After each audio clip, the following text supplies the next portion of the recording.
It's 2 o'clock. Good afternoon. I'm Lauran Freemantle with 2NURFM Hunter News.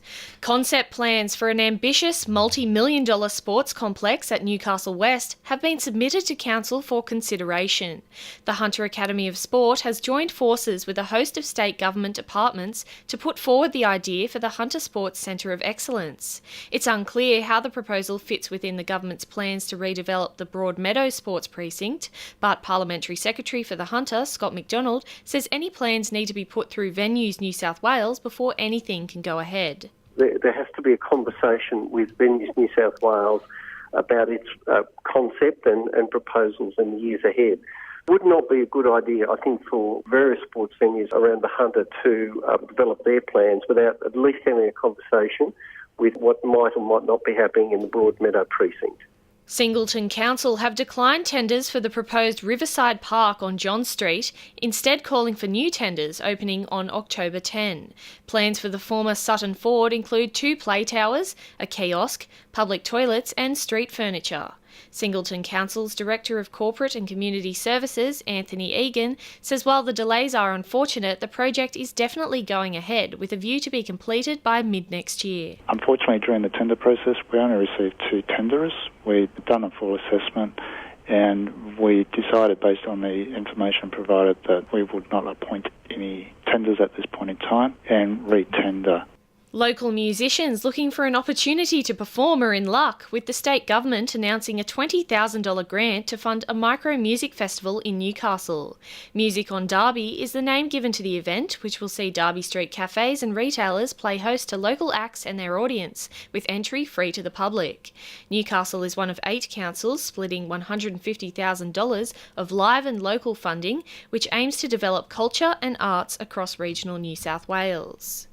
Mental health was on the agenda at a roundtable discussion hosted by Shortland MP Pat Conroy and Shadow Minister for Mental Health Julie Collins yesterday.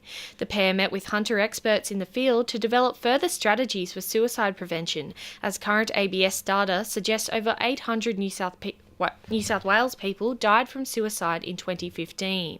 Pat Conroy says the current government is making good headway, but wishes trial suicide prevention websites were rolled out more efficiently. We announced a suicide prevention policy at the last election that the government actually adopted, so that's great news. And as I said, we want these trials rolled out a bit quicker, and we just need a greater focus on the issue. So we're developing our policy for the next election, which isn't until 2018 or 2019.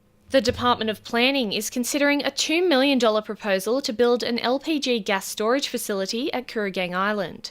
A fireproof 50-tonne storage tank, residual tank and an office are all in the design, which would be located at the existing service station on Cormorant Road.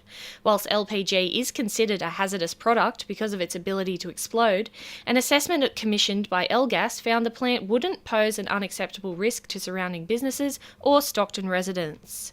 To finance the All Ords is down 17 points at 57.13 and $1 Australian dollar is buying 78.7 US cents. Sport for our sponsor PRD Nationwide East Maitland. Former Newcastle Jet Andrew Hoole won't be playing in the opening round of the A-League clash against the Mariners due to a carryover suspension from last season. Hoole signed with the Mariners shortly after departing the Jets under tense circumstances, but the game won't be without controversy, with former Mariner Roy O'Donovan playing against his former club for the first time. Meanwhile, the Jets will take over control of the emerging Jets this weekend with major changes planned. Those include renaming the youth squads to the Newcastle Jets to create a consistent feeling across all levels of competition within the club. Chief Executive Laurie McInnes says the aim is to create one team for one town.